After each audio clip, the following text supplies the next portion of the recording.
The emergency alarm screamed through the medical bay of the Galactic Harmony. Dr. HFY's crystalline fingers twitched as he received the urgent message. A human ship was in distress and they had one survivor who needed immediate medical attention. Dr. HFY had never treated a human before. His people, the Altarians, had bodies made of living crystal that could sense bone density and internal injuries just by touch. He was considered one of the best doctors in the galaxy, but humans were still new to the galactic community. The rescue shuttle docked with a loud clang. Dr. HFY waited in the medical bay with his team. Dr. Veltar, a Centaurian with hollow bones like a bird, checked the medical equipment. Dr. Crix, whose body was made of silicon crystals, prepared the healing chambers. All three doctors expected to see a dying creature carried in on a stretcher. Instead, a woman walked through the door. She was tall, with dark hair tied back in a ponytail. Her blue uniform was torn and dirty, but she moved normally. She even smiled at the medical team and waved her hand in greeting. "Hello there," she said in a cheerful voice. "I'm Commander Sarah Chen. Thanks for picking me up. My ship had a little accident." Dr. HFY stared at her. According to the rescue team's report, her ship had been completely destroyed. The explosion should have killed anyone inside. Yet here she was, walking and talking like nothing had happened. "Commander Chen," Dr. HFY said carefully, "please lie down on the examination table. We need to check for injuries." Sarah shrugged and hopped onto the table. The movement made Dr. Veltar gasp. Any Centaurian who tried to jump like that would break their legs immediately. "I feel fine," Sarah said, swinging her legs back and forth. "A bit sore maybe, but nothing too bad. Do you guys have coffee? I could really use some coffee." Dr. HFY placed his crystal fingers on Sarah's arm to begin the examination. Immediately his eyes went wide with shock. He could feel broken bones throughout her body. "Many broken bones, Dr. Veltar," he whispered. "Bring the bone scanner. Dr. Crix, prepare the trauma unit." "Is something wrong?" Sarah asked, still swinging her legs. "You look worried." Dr. HFY tried to keep his voice calm. "Just routine checks, Commander. Please stay still while we scan you." The bone scanner hummed to life, sending invisible beams through Sarah's body. The results appeared on a holographic display, and all three doctors stared in horror. 17 broken bones. 17. The display showed fractures in her ribs, arms, legs, and spine. Some were old injuries that had healed strangely. Others were fresh breaks that should have left her unconscious from pain. According to the scanner, 3 of her ribs had stress fractures that were actively getting worse. Dr. Veltar made a small chirping sound of distress. In Centaurian medicine, even one broken bone required months of bed rest. 17 broken bones should mean death. "Commander Chen," Dr. HFY said slowly, "are you experiencing any pain?" Sarah tilted her head, thinking, "Well, my left side is a bit tender, and my shoulder feels stiff, but really I'm okay. Is there a problem with your scanner?" Dr. Crix stepped forward, their crystal body reflecting the light strangely. "Human Chen, our instruments show severe structural damage to your skeletal system. You have multiple fractures that should prevent movement." Sarah looked at the holographic display of her skeleton. She studied it with mild interest, like someone looking at a weather report. "Oh," she said. "Is that all?" The 3 doctors exchanged glances. Dr. Veltar's feathers were standing up in alarm. Dr. Crix's crystal body was flashing yellow, which meant extreme confusion. "Commander," Dr. HFY said carefully, "you have 17 broken bones." "This is a serious medical emergency," Sarah laughed. It was a genuine happy laugh that made the doctors even more confused. 17. "That's not too bad," she said. "I once had 23 broken bones after a shuttle crash on Europa. That was a rough day." Dr. Veltar made a choking sound. Dr. Crix's body turned bright red, which meant they were having trouble processing information. "You had 23 broken bones, and you survived?" Dr. HFY asked. "Oh, sure," Sarah said casually. "Had to walk 12 kilometers to reach the base camp, too. My legs were pretty banged up, but the rescue team was busy with other emergencies. Took me about 6 hours, but I made it." The medical bay fell silent except for the humming of machines. Dr. HFY had treated thousands of patients from dozens of species. He had never encountered anything like this. "Commander Chen," he said, "in our experience, creatures with broken bones cannot walk. They certainly cannot walk 12 kilometers. Sarah looked surprised. Really? Huh, I guess humans are different. We're pretty tough. Dr. Veltar stepped closer to the examination table, their bird-like movements nervous and quick. Human Sarah, how do you bear the pain? Broken bones cause terrible suffering. Sarah shrugged again. It hurts a bit, but you get used to it. Pain is just your body telling you something is wrong. Once you know what's wrong, you can decide if it's important enough to stop what you're doing. Dr. Crix's crystal body was now flashing multiple colors rapidly. This does not match our medical understanding. Broken bones require immediate treatment and long recovery periods. In how long? Sarah asked. For one broken bone, at least 6 months of complete rest, Dr. HFY explained. For multiple breaks, possibly years, Sarah whistled. Wow, that's rough. Human bones heal pretty fast usually. 8 weeks for most breaks if you're careful. But we don't usually stop working just because of a few cracks. Dr. Veltar swayed on their feet. The idea of working with broken bones was so alien to them that they felt dizzy. Commander Chen, Dr. HFY said, we need to understand human medicine better before we can treat you properly. Could you provide us with medical information about your species? Sure thing, Sarah said. She pulled a small device from her pocket and tapped it a few times. I'm sending you my medical files and some basic human anatomy data. Fair warning, though, some of it might seem a bit extreme to you guys. The data transfer completed and Dr. HFY began reviewing the files on his tablet. His crystal fingers started glowing brighter as he read, which happened when he was shocked or stressed. Sarah's medical history was incredible. The woman had been injured dozens of times throughout her life. Broken bones, torn muscles, cuts, bruises, and something called a concussion that seemed to mean brain damage. Yet she had continued working through most of these injuries. Commander, Dr. HFY said, his voice shaking slightly. According to this file, you once worked for 3 days with a broken arm. Which time? Sarah asked. Oh, you probably mean the incident on the mining station. Yeah, we were short-staffed and the repair work couldn't wait. I just used my other arm for the heavy lifting. Dr. Crix's crystal body had gone completely white, which meant they were in shock. Dr. Veltar whispered, How are humans still alive as a species?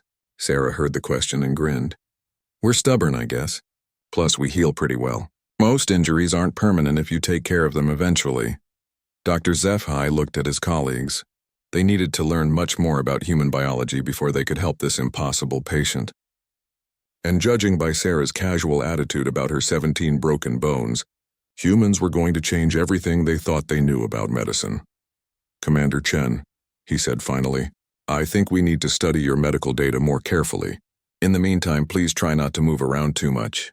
Sarah saluted with her injured arm, making all 3 doctors wince. Will do, Doc. But seriously, do you have any coffee? Dr. HFY spent the next hour reading through Sarah's medical files while she sat on the examination table, drinking coffee that the ship's food processors had managed to create. Every few minutes, one of the doctors would make a sound of disbelief. This cannot be accurate, Dr. Veltar said, their feathers ruffled with anxiety. According to this data, human children regularly break bones while playing. Sarah looked up from her coffee. Oh yeah, kids are always getting hurt. I broke my wrist when I was 7, falling out of a tree. My mom just took me to the doctor, they put a cast on it, and I was back to climbing trees in a few weeks. Dr. Crix's crystal body flashed orange. You continued the dangerous activity that caused the injury? Well, sure, Sarah said. You can't stop kids from being kids. Besides, falling is how you learn to climb better. Dr. HFY set down his tablet and approached the examination table. His crystal fingers were still glowing with stress. Commander Chen, we need to understand something. These 17 broken bones in your body right now, when did they happen? Sarah pointed to different parts of her body as she spoke. Let's see. The hairline fracture in my left femur is from last month. Our ship's artificial gravity failed, and I had to crawl through some tight spaces to restart the core systems. Probably bumped it too hard on a pipe. She moved her finger to her ribs. These 3 cracks are from the shuttle crash I mentioned. That was about 6 months ago. And this one in my right arm is from basic training, must be. Oh, 8 years ago now. Dr. Veltar made a small chirping sound. 8 years? You have carried a broken bone for 8 years. It healed wrong, Sarah explained. I was young and stupid, didn't get it set properly. It still works fine, just aches when it rains. Dr. HFY touched his crystal forehead, a sign of deep confusion among his people. Commander, you speak of these injuries as if they are normal. In our medical experience, broken bones are serious emergencies that require immediate and complete treatment. Sarah nodded thoughtfully. I guess every species is different. Humans break bones pretty regularly. It's just part of life, especially if you have an active job. Active job? Dr. Crix asked. Exploration, construction, sports, military service, that kind of thing, Sarah said. Even office workers break bones sometimes, usually from accidents or weekend activities. Dr. Veltar pulled up a new file on their tablet. What are weekend activities? Sarah's eyes lit up. Oh, all sorts of fun stuff. Rock climbing, skiing, mountain biking, martial arts, football, rugby, skateboarding, parkour. With each activity Sarah mentioned, Dr. Veltar's feathers stood up more. Dr. Crix's crystal body was cycling through colors so fast it looked like a rainbow. These are recreational activities? Dr. Zephi asked slowly. Yeah, people do them for fun, Sarah said. Great exercise, good way to challenge yourself. I love rock climbing. There's nothing like hanging off a cliff face by your fingertips. Dr. Veltar dropped their tablet. It clattered on the floor, but they didn't notice. They were staring at Sarah in complete shock. You climb cliffs? For enjoyment? Dr. Veltar whispered. Absolutely, Sarah said with enthusiasm. The higher the better. I've climbed some of the biggest mountains on Earth. Nothing beats the view from the top. Dr. Crix stepped forward, their body now a steady purple color, which meant they were trying to process impossible information. Human Sarah, these activities you describe would kill most galactic species instantly. Sarah tilted her head. Really, what do you guys do for fun? The three doctors looked at each other. Dr. Zephi spoke first. Altarians enjoy crystal harmonics. We sit quietly and listen to musical frequencies that resonate through our bodies. Centaurians practice meditation and gentle flying. Dr. Veltar added, we must be very careful not to land too hard or fly too fast. Silicon-based beings like myself enjoy slow-growth crystal gardening, Dr. Crix said. It takes centuries to grow a proper crystal formation. Sarah nodded politely, but her expression showed she found these activities rather boring. That sounds peaceful. Very different from human hobbies. Dr. Zephi pulled up another section of Sarah's medical file. Commander, this record shows you once suffered something called a concussion. Can you explain this? Oh, that, Sarah said, touching the back of her head. I got hit in the head with a piece of debris during an asteroid mining operation. Knocked me out for a few minutes. Brain damage, Dr. Veltar said faintly. You suffered brain damage and survived. It wasn't that bad, Sarah protested. I was a little dizzy for a week, had some headaches. The medic said I had a mild concussion and should take it easy. Did you take it easy? Dr. Crix asked, though their tone suggested they already knew the answer. Sarah looked embarrassed. Well, we were behind schedule on the mining operation. I went back to work the next day.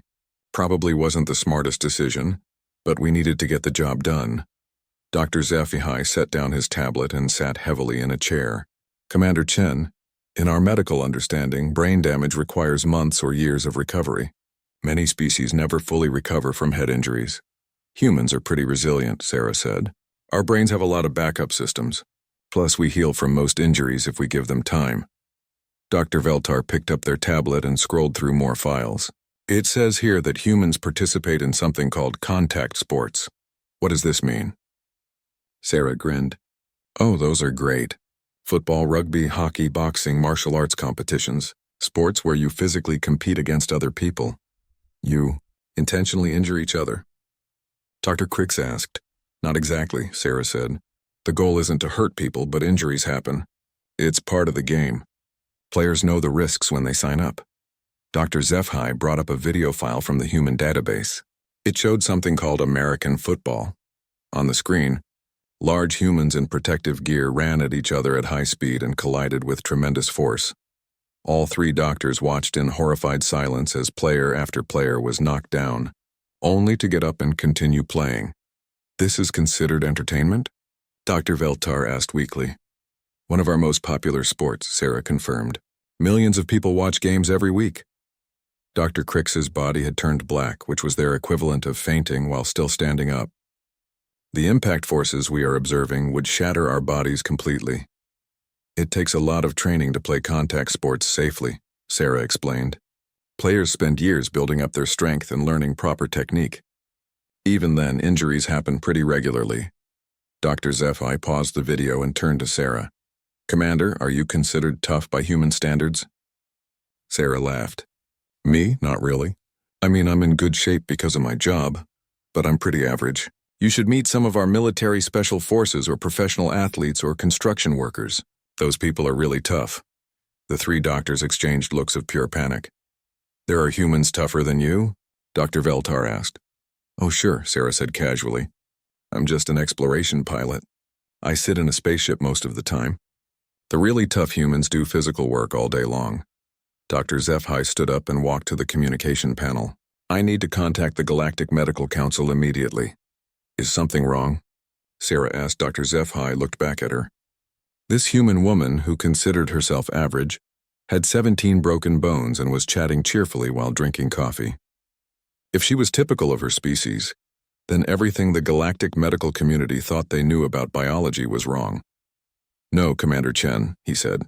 I just think we need to learn a great deal more about humans. The Galactic Medical Council responded to Dr. HFY's emergency communication within hours. Chief Medical Officer Quantel, a floating gas being from the nebula worlds, appeared as a shimmering hologram in the medical bay. Dr. HFY, Quantel's voice echoed strangely. Your report claims you have a patient with 17 active bone fractures who is not only conscious but mobile. This seems impossible. Dr. HFY gestured to Sarah, who was now sitting in a chair reading a human book on her tablet. She looked up and waved at the hologram. Hello there, Sarah said cheerfully. Are you another doctor? Quantel's gaseous form flickered with surprise. The patient appears alert and responsive. Are you certain of your diagnosis? Completely certain, Dr. HFY replied. We have run multiple scans. The human's skeletal system shows extensive damage, yet she functions normally. More than normally, Dr. Veltar added nervously. She has been helping our engineering team with ship repairs. She lifted a power coupling that usually requires mechanical assistance. Quantel's form pulsed with different colors, indicating deep thought. I am sending a team of specialists immediately. If your findings are accurate, we need to understand human physiology before any other humans require medical treatment. After the communication ended, Dr. HFY turned to his colleagues. While we wait for the specialist team, we should continue studying the human medical database. Dr. Crix had been reviewing human sports medicine files. Their crystal body was now a steady gray color, which meant they were experiencing something similar to depression. I have been reading about human recreational activities, Dr. Crix said slowly.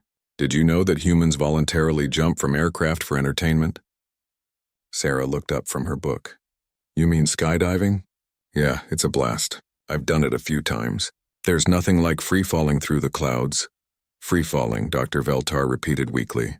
You deliberately fall from great heights. Well, you have a parachute, Sarah explained. Usually. Usually? All three doctors said at once. Sarah grinned.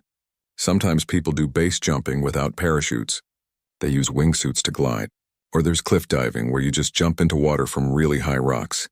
Dr. Veltar made a small whimpering sound. Any Centaurian who fell more than a few feet would break every bone in their body. Dr. HFY pulled up another file. Commander Chen, what is this activity called mountain climbing? Oh, I love mountain climbing, Sarah said, her eyes lighting up. You use ropes and special equipment to climb up really steep rock faces or ice walls. Some mountains take weeks to climb. What happens if you fall? Dr. Crix asked. Sarah shrugged. Depends on how far you fall and what you hit. If you're lucky, you just get some bruises. If you're unlucky, you might break some bones or worse. That's why you use safety equipment. But people still die doing this activity? Dr. HFY asked. Sometimes, Sarah admitted, but that's true of lots of things humans do. Driving cars, flying aircraft, even just walking downstairs. Life has risks. Dr. Veltar was scrolling through human medical emergency files. It says here that humans regularly survive injuries that would be fatal to most species. Massive blood loss, organ damage, severe burn. Humans are tough, Sarah said matter-of-factly. We evolved to survive in a pretty dangerous world. Our bodies can handle a lot of damage and keep working. Dr. Crix brought up a video of something called hockey. On the screen, humans on ice skates chased a small disc while hitting each other with sticks. This is also considered entertainment? Dr. Crix asked. Hockey's great, Sarah said, watching the video. Fast-paced, exciting. Players missing teeth, playing through injuries. Real tough sport. Missing teeth. Dr. Veltar chirped in alarm. Yeah, pucks and sticks hit players in the face sometimes, Sarah explained.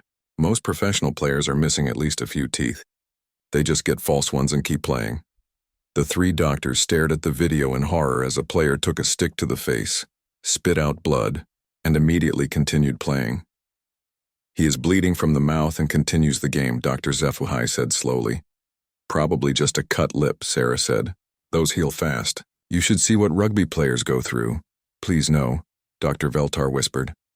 Dr. HFY found the rugby files and immediately closed them.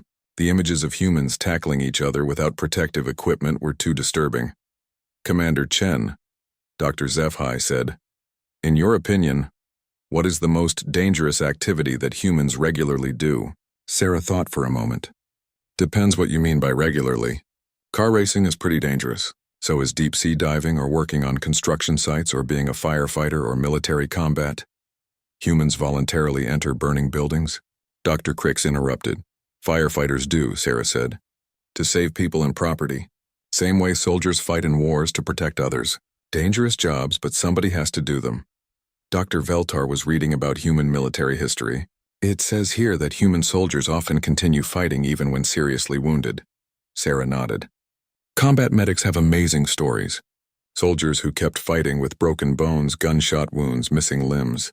The human body can do incredible things when it has to. Missing limbs? Dr. HFY asked faintly. Yeah, we can survive losing arms or legs, Sarah said. Not fun, obviously, but people adapt. We make artificial limbs that work pretty well. Some are even better than the original. The three doctors sat in stunned silence. They were beginning to understand that humans were not just tough by galactic standards. They were virtually indestructible. Commander, Dr. HFY said carefully. What would you consider a serious injury? Sarah considered this. Probably something that would put you in the hospital for more than a few weeks. Major organ damage, severe burns over most of your body, spinal cord injuries, traumatic brain injury, things that might leave permanent damage or require major surgery. And less severe injuries? Dr. Crix asked. Broken bones, cuts, bruises, sprains, minor burns, concussions. Stuff like that is just part of life, Sarah said. You treat it, give it time to heal, and get back to what you were doing. Dr. Veltar looked at their medical scanner readings again. Commander Chen, according to our instruments, you should be in agony from your current injuries. Sarah looked down at herself. I mean, it hurts a little, but pain is just a signal. Once you know what's wrong, you can decide if it's worth stopping what you're doing. You can ignore pain, Dr. HFY asked. To some extent, Sarah said. Humans have pretty good pain tolerance. Plus, we produce natural painkillers when we're injured. Adrenaline helps too. Dr. Crix brought up human biochemistry files. These chemical compounds your body produces during stress, they would be lethal to most species. Really? Sarah said with interest. How come? The concentrations would cause heart failure in Centaurians, Dr. Veltar explained. Silicon-based beings would experience system crashes. Altarians would shatter from the vibrations, Sarah whistled.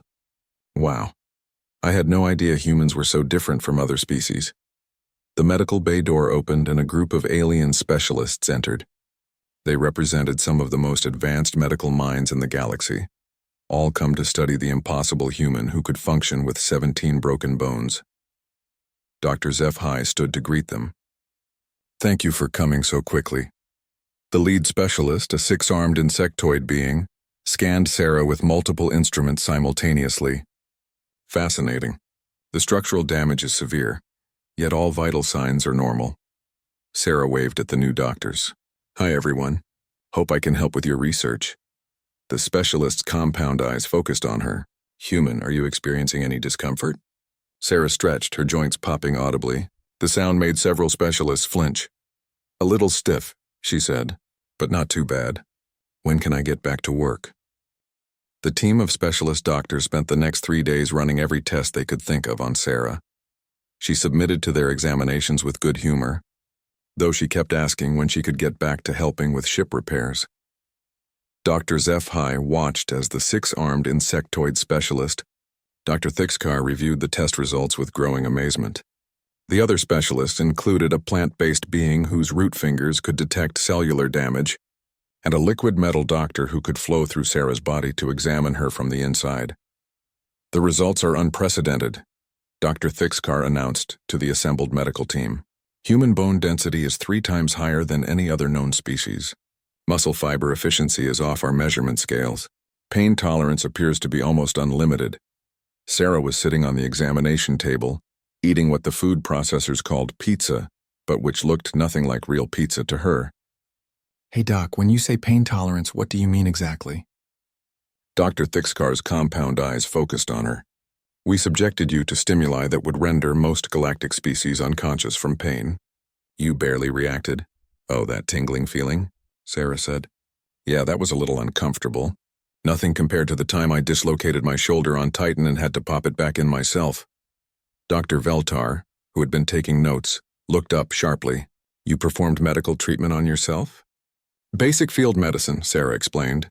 When you work in space exploration, you learn to handle minor injuries yourself. Can't always wait for a medic. The plant-based specialist, Dr. Rudan, rustled their leaves nervously. Human, Sarah. We tested your reaction time while under physical stress. The results suggest that pain actually improves your performance. Sarah nodded. Yeah, adrenaline is great stuff. When you're hurt or in danger, your body kicks into high gear. You get stronger, faster, more focused. Doesn't last long, but it can save your life. Dr. HFY had been reviewing Sarah's personnel file. Commander Chen, it says here that you volunteered for deep space exploration duty. Why did you choose such a dangerous profession? Sarah's eyes lit up. Because it's amazing out there.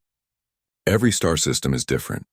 New worlds, new discoveries, new challenges. Sure, it's risky, but that's part of what makes it exciting. The liquid metal doctor, Dr. Flozen, rippled with confusion. You choose danger deliberately? Not danger for its own sake, Sarah clarified.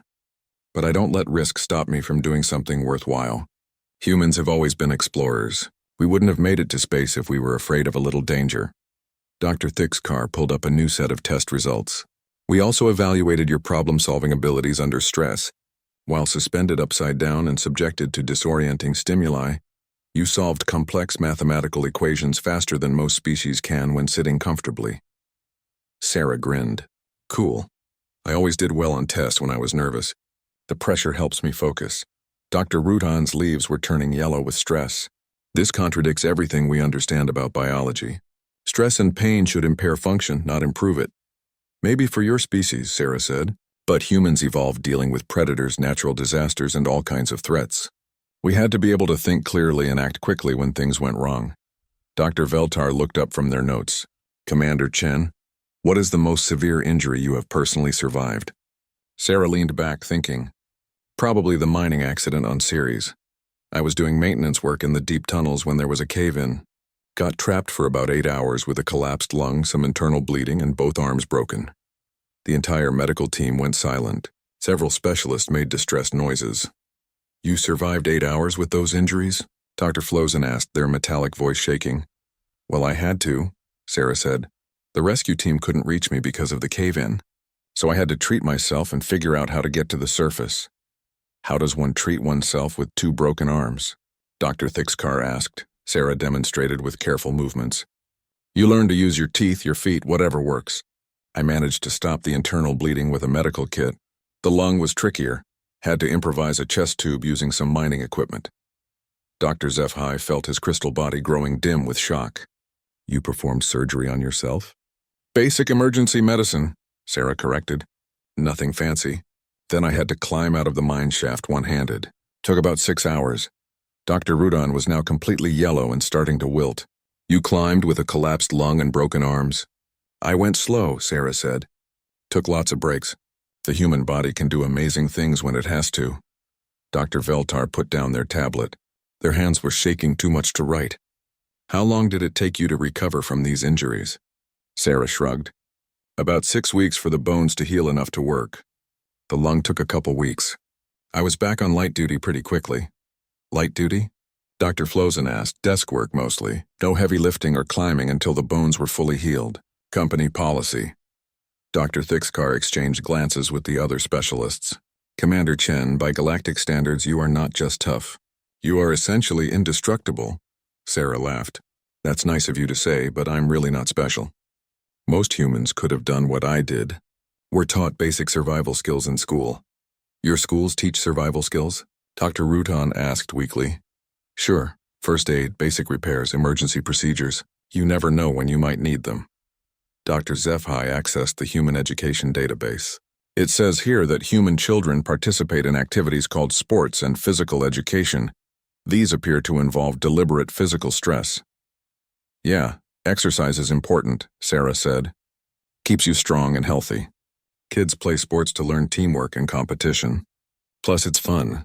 The specialist spent several minutes reviewing human childhood activities. The more they read, the more distressed they became. Human children are regularly subjected to physical impacts, falls, and collisions? Dr. Thixkar asked. It's how they learn, Sarah explained. Kids fall off bikes, tumble down hills, bump into things. They bounce back pretty quickly. Bounce back, Dr. Veltar repeated faintly. Dr. Flosen had been analyzing Sarah's blood samples. The chemical composition of human blood is unlike anything in our databases. The oxygen-carrying capacity alone should be impossible. Really? Sarah asked with interest. How's it different? Your blood carries nearly twice as much oxygen as other species, Dr. Flosen explained. Plus compounds we cannot identify that seem to promote rapid healing, Sarah nodded. Humans heal pretty fast compared to most animals on Earth. Useful adaptation. Dr. Thixkar closed the test results and turned to face Sarah directly. Commander Chen, we need to ask you something important. In your opinion, what would it take to seriously injure or incapacitate an average human? Sarah considered this carefully. Something pretty extreme. Massive trauma, severe burns over most of the body, major organ failure, that kind of thing. Even then, humans can survive stuff that should kill them if they get quick medical attention. And what about psychological trauma? Dr. Rudan asked. Surely humans must be affected by stress and fear. Sarah tilted her head. Oh sure, mental health is important. But humans are pretty resilient psychologically too. We adapt to tough situations. Combat veterans, disaster survivors, people who work dangerous jobs, they develop coping mechanisms. Dr. HFY looked at his colleagues. They had been studying Sarah for 3 days, and every test revealed something new and impossible about human biology. Commander Chen, he said finally, I think we need to completely revise our understanding of what constitutes normal biology. Sarah grinned. Happy to help. This has been fun. When do you think I can get back to work? 2 weeks after Sarah's arrival on the Galactic Harmony, the ship's medical bay had become the most famous research facility in the galaxy. Scientists from dozens of species had requested copies of the human studies, and 3 major medical universities wanted to establish exchange programs with Earth. Dr. HFY stood in his office, reviewing the final report he would submit to the Galactic Medical Council. The document was over 300 pages long and would change. Medical textbooks throughout the galaxy. New. Classification, species Homo sapiens. He read aloud to Dr. Veltar and Dr. Creeks. Recommended threat level. Extreme danger to self and others due to casual disregard for personal safety. Dr. Veltar's feathers rustled with amusement. I still cannot believe she asked if she could go spacewalking yesterday. For fun, Dr. Creeks added, their crystal body flashing with what passed for laughter among their kind. She wanted to go spacewalking for recreational purposes.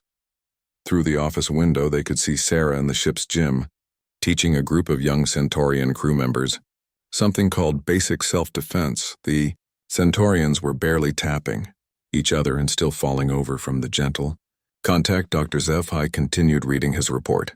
Human pain tolerance appears to be unlimited by galactic standards. Recommend immediate sedation of human patients to prevent them from injuring themselves further while attempting to assist with their own treatment. A soft chime indicated an incoming message. The holographic image of Chief Medical Officer Quantel appeared in the office. Dr. HFY, Quantel's gaseous form shimmered. I have read your preliminary findings. The Galactic Medical Council has voted unanimously to establish new protocols for treating humans. What kind of protocols? Dr. HFY asked. First, any human patient must be immediately restrained to prevent them from walking around with serious injuries, Quantel explained. Second, human pain reports should be multiplied by a factor of 10 to understand actual severity. Third, humans should not be allowed to assist with their own medical treatment. Dr. Veltar chirped with interest. Why the last rule? According to your report, the human attempted to help carry her own stretcher despite having 17 broken bones, Quantel said. This level of stubbornness could interfere with proper medical care. Dr. Crix's crystal body turned blue with curiosity. Have you received other reports about humans? Quantel's form pulsed with different colors. 3 more human ships have requested medical assistance in the past week. Each case has been unusual. How so? Dr. HFY asked. One human continued piloting his damaged ship for 6 hours with what we would consider fatal injuries. Another human female gave birth during a space battle and returned to combat duties 2 hours later. The third case involved a human who performed emergency surgery on himself while his ship was under attack. The 3 doctors exchanged glances. Sarah had told them she was average by human standards, but these reports suggested that all humans possessed impossible resilience. What does Earth's government say about our medical findings? Dr. Veltar asked. Quantel's form flickered. They are confused by our concerns. Earth's medical officials reviewed our report and responded with a message saying, "Thank you for taking care of Commander Chen. Her injuries sound typical for an exploration pilot. Please send her home when convenient." Dr. HFY set down his report. They consider 17 broken bones typical? Apparently so, Quantel replied. They also sent us something called a Standard Human Medical Reference Guide. The injury classifications are disturbing. A new file appeared on Dr. HFY's tablet. He opened it and immediately felt his crystal body dim with shock. According to this guide, he read slowly, human injuries are classified as minor if they do not prevent the individual from working. Moderate injuries may require a few days of rest. Serious injuries might need a week or 2 of recovery time. Dr. Crix's body flashed red. What do humans consider a major injury? Dr. HFY scrolled through the file. Anything requiring more than a month of hospital treatment or resulting in permanent disability. Dr. Veltar made a soft whimpering sound. By those standards, most injuries that would kill us are considered minor inconveniences to humans. Through the window, they watched Sarah demonstrate how to fall safely to the Centaurian crew members. She threw herself backward off a raised platform, rolled, and bounced back to her feet. The Centaurians stared in amazement. Such a fall would shatter their hollow bones. Dr. HFY, Quantel said, the Council has another concern. If humans are this durable, what does that mean for galactic society? Dr. HFY understood the implication. You are worried about humans in dangerous professions? Exactly, Quantel replied. Humans could work in environments that would kill other species instantly. Deep space exploration, hazardous material handling, emergency rescue operations. They could revolutionize dangerous industries. Dr. Crix rotated to face the communication panel. That could cause significant social disruption. Or, Dr. Veltar said thoughtfully, it could save many lives. Humans could handle emergencies that other species cannot survive. A knock on the office door interrupted their conversation. Sarah entered looking cheerful and energetic. Her 17 broken bones had shown significant healing in just 2 weeks, something the doctors still found impossible to believe. Hey docs, Sarah said. I got a message from Earth. They're sending a ship to pick me up next week. How are you feeling, Commander? Dr. HFY asked, though he already knew the answer. Great, Sarah replied. These bones are healing nicely. Should be good as new in another few weeks. Quantel's holographic form focused on Sarah.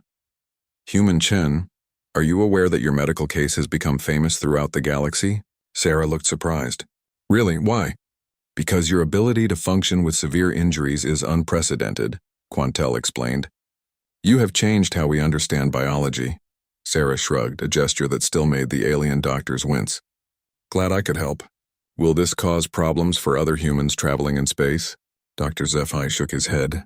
On the contrary, I believe it will open many opportunities. The galaxy needs workers who can handle dangerous environments. Speaking of which, Sarah said, I've been thinking about my next assignment. Earth wants me to explore some systems near the galactic core. High radiation, unstable stars, that kind of thing.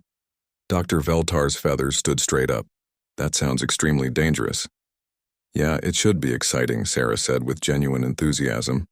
I love a good challenge. Dr. Crix's body flashed multiple colors rapidly. Are you not concerned about the risks? Sarah considered this.